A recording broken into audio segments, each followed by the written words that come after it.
Magandang araw po mga kabarangay. Welcome to our Kapitan's Report. So, kamusta po tayo mga kabarangay? Patapos na ang first quarter ng taon na ito at next week ay buwan na po ng Marso. So, syempre, pag buwan ng Marso, andyan na syempre ang ating graduation season, at andyan na rin ang pag-celebrate natin ng Women's Month. At inaano rin natin, nagkakaroon na rin tayo ng exploration para sa Rabies Awareness Month sa buwan ng Marso. Pero itong bago matapos ang buwan ng Pebrero, ano ba mga naging kaganapan natin sa ating barangay nitong nakaraang linggo? So unang-una syempre ang ating kontra dengue efforts dito sa Barangay San Antonio ay patuloy pa rin. Pinalalakas pa natin. At syempre alam naman natin sa kabila ng mga dengue outbreak na nagaganap sa iba't ibang mga LGU dito sa atin sa Barangay San Antonio sa Pasig City ay awan ng Diyos wala namang outbreak bagamat may datos tayo ng mga dengue cases sa ating lungsod, pero at least dito sa Barangay San Antonio ay very minimal lang ang mga cases of dengue. Kaya't naman ang Department of Health ay nagkaroon ng panawagan na makiisa sa kanilang national campaign na tinawag na Alas 4 kontra Mosquito. At syempre ang Barangay San Antonio ay nakiisa dito sa national campaign po na ito. Syempre dito sa ating barangay, nung Monday yan, ginawa yung paglulunsad ng Alas 4 kontra Mosquito. At syempre ang ating workforce ay nagtulong-tulong upang magsagawa ng iba't ibang mga clean-up drive dito sa ating barangay. Of course, yung ating mga stand-alone offices tulad ng ating barangay hall, ng ating security office, ang ating DRRM headquarters, at gayon din ang ating Child Development Center ay mga nakiisa din po sa ating pagsasagawa ng clean-up drive. Of course, ang ating Committee on Clean and Green ay nagsagawa rin ng clean-up efforts sa ilang mga lugar, kasama na rin ang mga spraying operations. Siyempre, tuloy-tuloy din po ang ating pakikipag-ugnayan sa Pasig City Dengue Task Force sa pagsasagawa ng regular na spraying operations kontra dengue dito po sa ating barangay. So bago pa man itong national campaign na to, ang LGUs ng Barangay San Antonio at ng Pasig City ay regular po ang mga isinasagawang mga activities para labanan ng paglaganap ng dengue sa ating lungsod. So syempre ako'y nagpapasalamat sa ating workforce na talaga nga namang nakiisa sa national campaign ng Department of Health at syempre sa ating city government sa patuloy na pakikipagtulungan sa ating barangay. Of course, yung mga information materials, mga digital information materials that we have are regularly posted sa ating website, gayon din sa ating social media pages. Nang sa ganon ay meron po tayong gabay para mapigilan ang paglaganap ng dengue sa ating mga tahanan. So syempre ang laban kontra dengue ay kinakailangan maging shared responsibility rin po natin. Of course, ang pamahalaan, maasahan nyo na gagawin po namin ang aming best para puksain ang dengue. Pero syempre kailangan tayo, kumbaga meron din tayong personal na ambag, partikular sa ating mga tahanan kung paano natin mapipigilan ang paglaganap ng dengue sa ating barangay. So again, magpatuloy lamang po tayo sa pakikipagtulungan, pagkakaisa kontra dengue. At syempre, February is also Oral Health Month. So ang Barangay San Antonio ay hindi rin nagpahuli sa ating pagdiriwang ng Oral Health Month. So kamakailan nagkaroon tayo ng tawag dito parang simple lecture patungkol sa proper oral health care. Kasama na rin dyan ang wastong pagsisipilyo. Of course, sa ating simple lecture ay kasama din natin ang ating nutritionist na si Sir CJ na nagkaroon din ng maikling discussion patungkol sa pinggang Pinoy, kaya nga yung balanced nutrition ng ating mga anak. So syempre no, in attendance during that lecture ay ang ating mga chikiting, mga bulilit participants natin. Na syempre kasama din ang kanilang mga magulang or ang kanilang mga guardian. So bukod sa mga health lectures na ito, no, ay mayroon din tayong dinistribute na mga oral care kits para sa ating mga participants. At ito no, sa katapusan ng Pebrero ay magkakaroon ng larger scale no, na Oral Health Month celebration dito po sa ating barangay. No? We will be the venue host and we will be hosting a total of 3 barangays. No? Kasama na po tayo doon.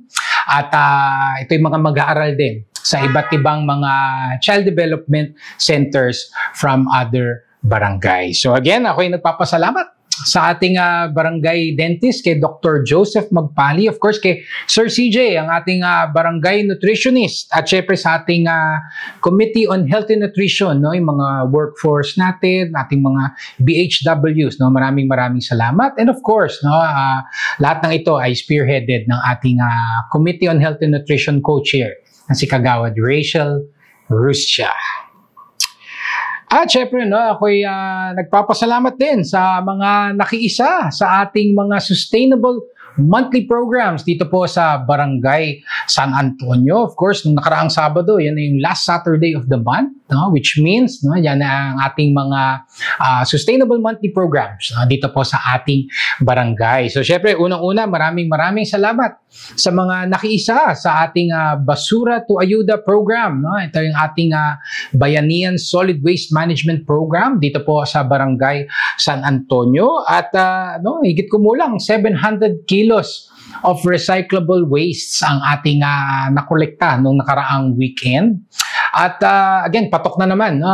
Top-notcher na naman ang karton, no? Kaya tuwang-tuwa yung mga offices, no? Yung mga office buildings, no? Sila ang mga nakapag-turnover ng maraming cartons during our Basura to Ayuda. At syempre, no? Dumarami na rin ang ating collection ng electronic waste, no? So sabi nga ng mga nakakausap namin, at least ngayon alam na namin saan dadalhin. No? Matagal na itong mga nakatiwangwang lang sa aming mga opisina, sa aming bahay, no? Pero finally, no, ma-dispose na nila ang kanilang mga electronic waste. So again, kami napakasaya, no, sa walang patid na pagtangkilik dito po sa ating Basura to Ayuda program. At syempre, no, sana mas dumami pa ang sumali, no. Sabi ko nga, sana mas marami tayong maimpluwensyahan, no, na talagang yung habit, no, of segregating sa ating mga tahanan ay magawa na po natin. So again, ang aking pagpapasalamat sa ating Committee on Clean and Green, no, mga workforce natin, of course, led by Kagawad Justin Galang. At patok na patok din po ang ating BSA Sining Galing program, yung ating free art workshop, no, na ginagawa po natin sa Emerald Avenue during our Carless weekend. At tuwang-tuwa ang ating mga participants, no, sa naging session natin nung nakaraang weekend, no. Of course, ang ating volunteer artist ay si Sir Robert Labayen of ABS-CBN, at talagang yung standee art na kanyang ginawa, no, para sa session para sa ating mga participants ay talagang na-enjoy rin naman, no. Both participants, young and old, no, ay nag-enjoy sa ating ginawang standee art session nung nakaraang weekend. So again, maraming salamat sa ating mga attendees, no, yung mga participants natin, no. Sabi ko nga, lagi ko sinasabi, no, nakakatuwa ang bilang ng mga attendees natin tuwing ginagawa natin ang Sining Galing. Of course, andyan ay mga suki, pero every month, no, meron din talagang mga bagong sumasali. So again, isang magandang indikasyon ito ng ating programa. So again, maraming salamat sa ating BSA workforce, no, sa ating logistic preparation, no, hindi biro rin, no, yung ating preparations for our Sining Galing program, and of course sa ating committee co-chair on Tourism, Culture and Arts na si Kagawad Venus Laput. At syempre, nagbabalik na rin po ang ating BSA Pray and Play program, ang ating monthly youth camp no, na ang ating objektibo ng programang ito ay again, spiritual nourishment and formation. And of course, no, magkaroon din ng additional interactive na activities ang ating youth and of course, yung mga young at heart na rin. No? Syempre, ang ating collaborators, no, for our Pray and Play program, no, nung nakaraang weekend ay ang ating mga kaibigan mula sa Bagong Ilog Christian Fellowship. So ako'y nagpapasalamat din sa lahat ng mga sumali, of course, mga nag-participate, at gayon din sa ating Barangay Security Force, no, na yung pag-attend nila dito no, ay bahagi rin ng ating mga activities na sinasubmit pagdating sa Peace and Order Committee. So again, maraming salamat sa inyong lahat. Of course, no, sa ating committee co-chair sa BADAC na si Kagawad Cynthia Milo. At syempre, ang Barangay San Antonio ay patuloy din po sa ating mga efforts upang palakasin pa ang ating community relations. No? Syempre, yan, mapa-business stakeholders, mga private stakeholders. Patuloy po ang Barangay San Antonio sa pakikipag-ugnayan. No? This is our way of touch basing, no, with our constituents. No? Hindi lamang residential constituents, pero pati ang ating mga commercial constituents as well. So, syempre, no, kamakailan, no, ay naimbitahan ang Barangay San Antonio sa pagdiriwang ng 25th anniversary ng Discovery Suites Manila. So, ang Discovery Suites ay matatagpuan sa ADB Avenue at isa sila sa mga unang hotel, no, na nagbukas dito po sa Barangay San Antonio. So kung 25 years, no, parang kung tutusin, nag-aaral pa ako nito, no? College naman, college. Pero again, how time flies, no? Parang kailan lang na nagsimula ang Discovery Suite sa ating barangay, and I'm sure you guys know, no, na marami na rin silang mga na-establish na mga hotels, no, sa iba't ibang bahagi ng ating bansa. So again, no, we're very happy na naging bahagi tayo ng inyong selebrasyon. Of course, ang Discovery Suites ay collaborator natin sa iba't ibang aspeto, no, dito po sa ating barangay, particular yung disaster management. At gayon din ang tulong nila sa ating mga scholars, no, na especially sa kanilang on-the-job training. So again, ako'y nagpapasalamat sa pamunuan ng Discovery Suites Manila for having us. Congratulations, and we wish you many more years, no, of service and business, no, dito po sa ating barangay. At syempre, no, ang ating nabanggit ko kanina ng disaster management or disaster preparedness, no. Syempre, ang Barangay San Antonio ay patuloy din po sa ating mga isinasagawang hakbang para mas lalo pang palakasin ang ating disaster management capabilities, no, dito po sa BSA. At syempre, kamakailan naglumagda po tayo ng isang Memorandum of Agreement with Practical Skills Training and Assessment Center Incorporated, na isa sa mga TESDA accredited training centers na matatagpuan dito po sa Barangay San Antonio. At syempre, ang forte nila ay disaster response or disaster management courses. So, of course, objektibo ng ating MOA ay yung sharing of resources and, of course, possible scholarship para sa ating workforce, no? Para ma-upskill pa natin sila at madagdagan pa ang kaalaman pagdating sa disaster management. So again, ang aking pagpapasalamat kay Kagawad Melvin Villaruz for spearheading this initiative para mas lalo pa nating palakasin ang DRRM efforts natin sa Barangay San Antonio. And of course, last but not the least, ang aming pagpapasalamat sa Association of Building Managers of Ortigas Center Incorporated, no, for having us sa inyong monthly fellowship meeting, no, para sa buwan po ng Pebrero. Of course, talaga napakahalaga nitong attendance natin sa monthly fellowship ng mga building managers, no, kasi nagiging venue ito, no, para makagawa tayong mga announcements, no, yung consultation, no, sa ating mga building managers At para sa ganun ay ma-improve pa natin ang ating serbisyo dito po sa ating barangay. Of course, ang inyong lingkod ay nagbigay ng ilang announcements patungkol sa ating mga upcoming programs.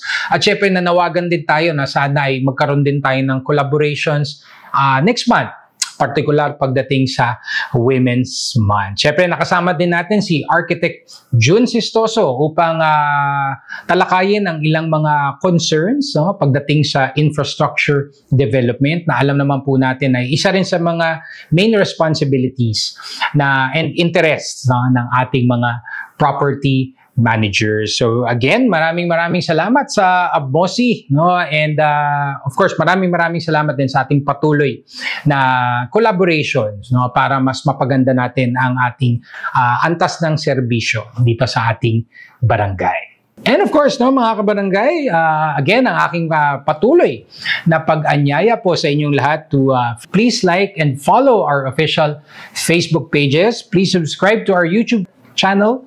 Please join our Viber community group, and please do regularly visit our official website, sanantonio.pasigcity.gov.ph, para lagi po tayong updated sa mga kaganapan dito po sa ating barangay. Lalo na itong darating na Marso, medyo marami tayong mga ganap. Nabanggit ko nga kanina yung mga happening, yung para sa buwan po na iyon. So again, magtulong-tulong po tayo. I hope magkaroon tayo ng participation at involvement sa ating mga darating na projects and programs dito po sa ating barangay. So again, ang aking magpapasalamat sa ating mga katuwang sa pagseserbisyo, ang ating mga barangay employees, of course, the Barangay Council, the SK Council, our social media team, maraming salamat.